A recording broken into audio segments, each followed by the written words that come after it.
नमस्ते बच्चों, मैं मनोज मेवाड़ा, हिंदी विषयाध्यापक, दीप दर्शन विद्या संकुल। आज हम पढ़ेंगे हिंदी साहित्य अ। हिंदी साहित्य अ के अंदर आप देख रहे हैं कक्षा 7 पाठ 3 हिमालय की बेटियाँ। हिमालय की बेटियाँ आपको इस शीर्षक से ही ऐसा लग रहा होगा कि हिमालय की बेटियाँ कैसे। तो यहाँ पर हिमालय की बेटियाँ नदियों के रूप में नागार्जुन जी ने बताया है। आप देख रहे हैं हमारा पाठ 3 हिमालय की बेटियाँ। इनके लेखक हैं वैद्यनाथ मिश्र नागार्जुन।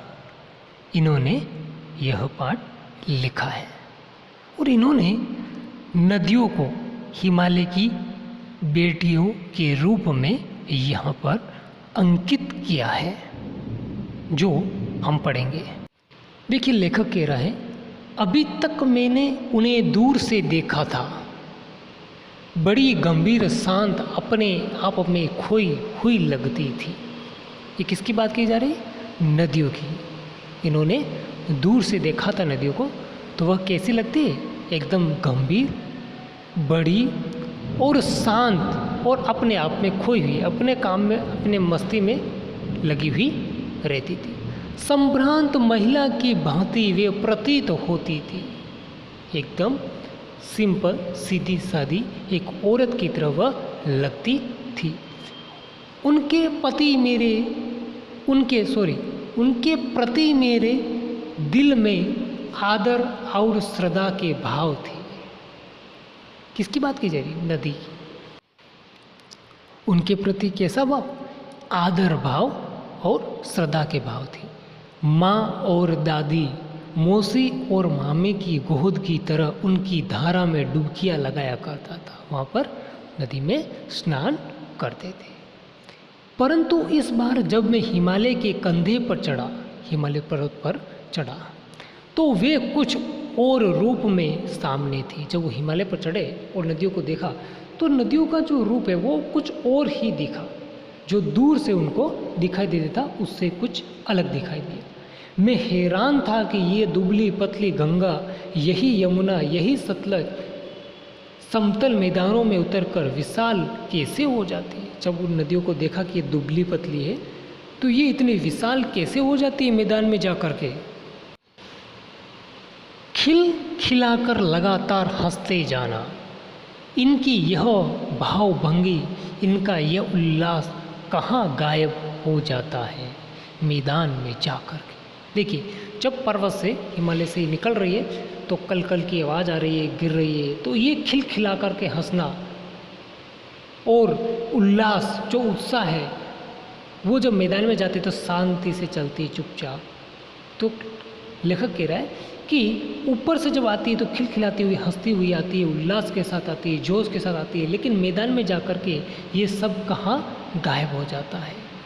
किसी लड़की को जब मैं देखता हूँ, किसी कली पर जब मेरा ध्यान अटक जाता है, तब भी इतना कौतूहल और विस्मय नहीं होता। देखिए, कवि कह रहा है कि जब किसी लड़की को दिखता है या किसी कली पर उसका ध्यान जाता है, तो ध्यान अटकता है, लेकिन इतना कौतूहल, इतना आश्चर्य नहीं होता है जितना इन नदियों को देख करके हो रहा है। इसकी बाल लीला को देख करके आश्चर्य हो रहा है, उतना किसी लड़की को या किसी कली को देख करके भी नहीं होता है। कहाँ ये भागी जा रही है? वह कौन लक्ष्य है जिसने इन्हें बेचैन कर रखा है? इतनी स्पीड से जा रही है, इतनी तेज गति से जा रही है, तो इसका कौन सा लक्ष्य है जो इसको बेचैन कर रखा है, जो इतनी तीव्र गति से जा रही है?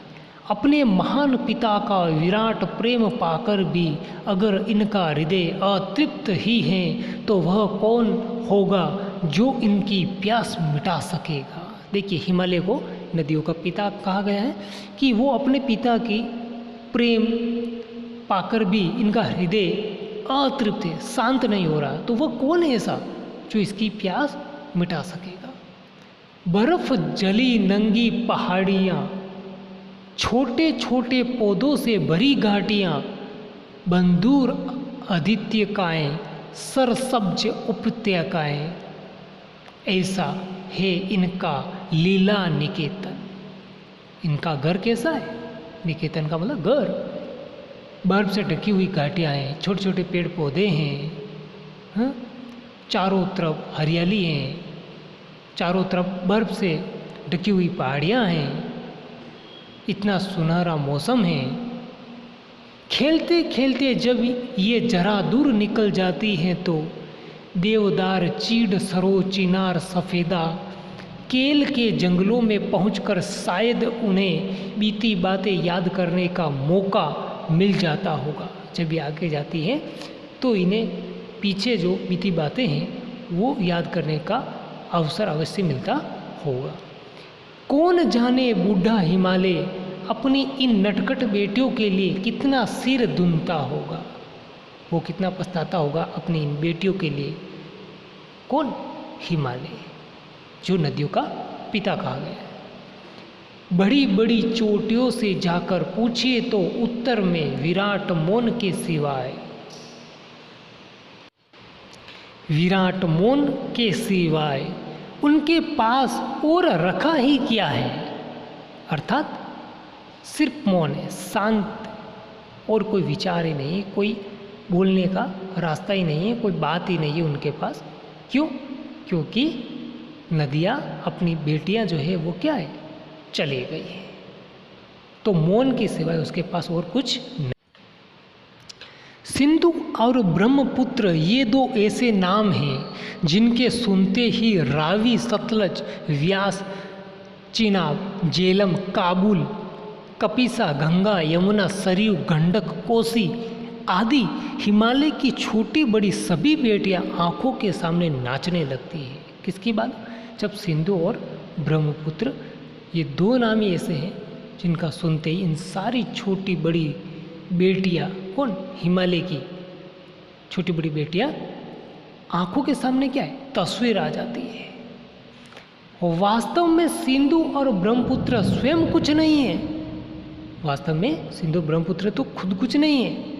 दयालु हिमालय की पिघले हुए दिल की एक एक बूंद न जाने कब से इकट्ठा होकर इन दो महानदों के रूप में समुद्र की ओर प्रवाहित होती जा रही है।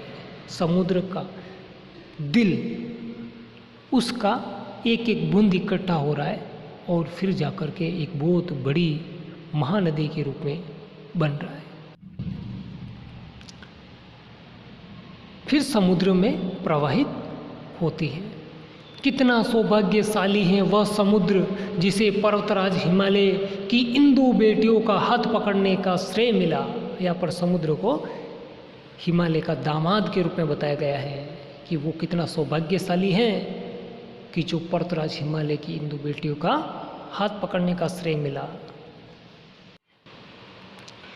जिन्होंने मैदानों में ही इन नदियों को देखा होगा उनके ख्याल में शायद ये बात आ सकेगी, बूढ़े हिमालय की गोद में बच्चियां बनकर ये कैसे खेला करती हैं। जिन्होंने सिर्फ मैदान में ही नदियों को देखा है वो ये अनुमान कभी नहीं लगा सकता कि हिमालय की गोद में ये नदियाँ रूपी बच्चियाँ गोद में कैसे खेल रही होगी।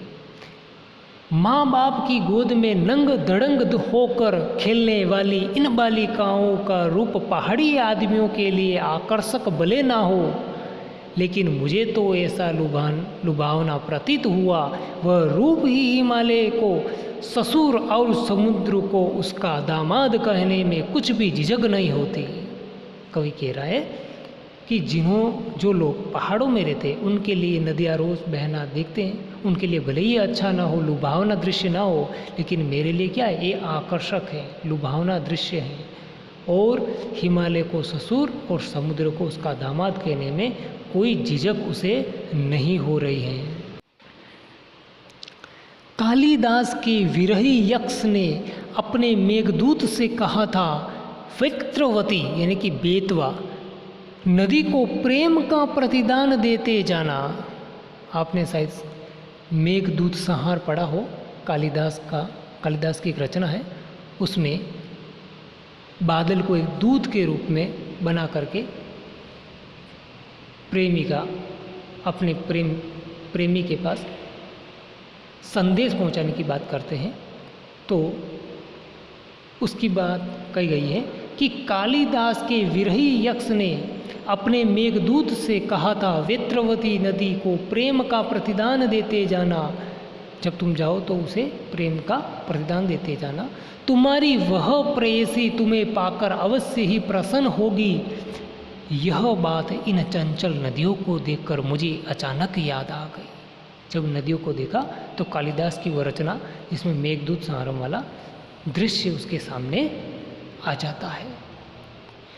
और सोचा कि शायद उस महाकवि को भी नदियों का सचेतन रूपक पसंद था। जब दृश्य सामने आया तो कालिदास की जो रचना है उसके बारे में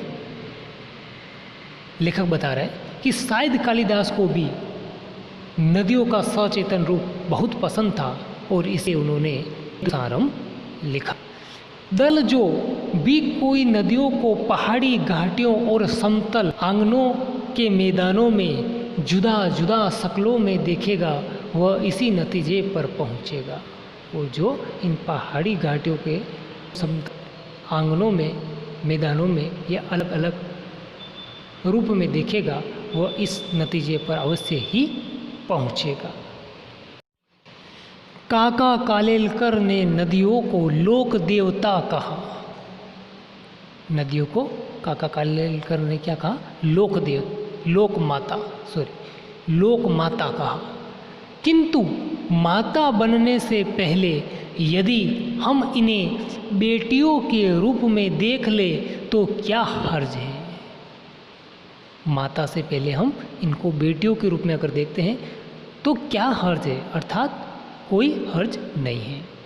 और थोड़ा आगे चलिए, इन्हीं में अगर हम प्रेयसी की भावना करें तो कैसे रहेगा। और आगे जब नदी बड़ी हो जाती है, जवान हो जाती है, तो इनको एक प्रेमिका के रूप में देखें, प्रेमिका की भावना के रूप में देखें तो कैसा रहेगा। ममता का एक और भी धागा है, और इससे यदि आगे बढ़े तो एक ममता का धागा और भी है जिसे हम इनके साथ जोड़ सकते हैं। और वो कौन सा है? बहन का स्थान कितने कवियों ने इन नदियों को दिया है। कितने कवियों ने नदियों को एक बहन के रूप में बताया है। एक दिन मेरी भी ऐसी भावना हुई थी। कवि कह रहा है एक दिन मेरी भी ऐसी भावना हुई थी, ऐसे विचार आए थे।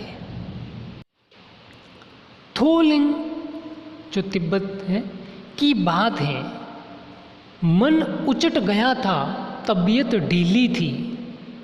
मन उचट गया, तबीयत ढीली थी, तबीयत ठीक नहीं थी। सतलज के किनारे जाकर बैठ गया। जब मन ठीक नहीं था तो सतलज नदी के किनारे जाकर के बैठ गया। दोपहर का समय था, पैर लटका दिए पानी में पैर लटका करके बैठा था। थोड़ी ही देर में उस प्रगतिशील जल ने असर डाला। जब मन अशांत था, सतलज नदी के बैठा था किनारे पर, दोपहर का समय था, पैर लटका कर बैठा था, तो पानी जब सतलज नदी का उसके पैर को छुआ तो मन क्या होगा? ताज़ा हो गया। और जब मन ताज़ा हो गया तो कुछ गुनगुनाने लगा, कुछ पंक्तियाँ। तो कवि जो मन में गुनगुनाने लगता है वो पंक्तियाँ यहाँ दी गई है। जे हो सतलज बहन तुम्हारी, लीला अचरज बहन तुम्हारी, हुआ मोदित मन हटा खुमारी, जाऊं मैं तुम पर बलिहारी। देखिए, सतलज नदी को बहन के रूप में कहा है कि बहन तुम्हारी क्या हो? जय हो। और तुम्हारी लीला जो क्या है? अचरज है, आश्चर्य में डालने वाली है। और मन को मोह लेने वाले ये, और मन में जो मन दुखी दुखी था उसको हटाने वाला है, एकदम मन को खुश करने वाला है। मैं तुम्हारे पर क्या हूँ, बलिहारी जाऊँ। तुम बेटी यह बाप हिमालय चिंतित पर, चुपचाप हिमालय प्रकृति नदी के चित्रित पट पर, अनुपम अद्भुत छाप हिमालय जे हो सतलज बहन तुम्हारी। तुम्हारी क्या हो, जे हो हिमालय तुम चिंतित है, और प्रकृति नदी के चित्रित तट पर आप देख सकते हैं, यहाँ पर चित्र दिख रहा है कि ये अद्भुत छाप है तुम्हारी, और तुम्हारी सतलज बहन जय हो। तो ये पाठ हमारा यही समाप्त होता है। धन्यवाद।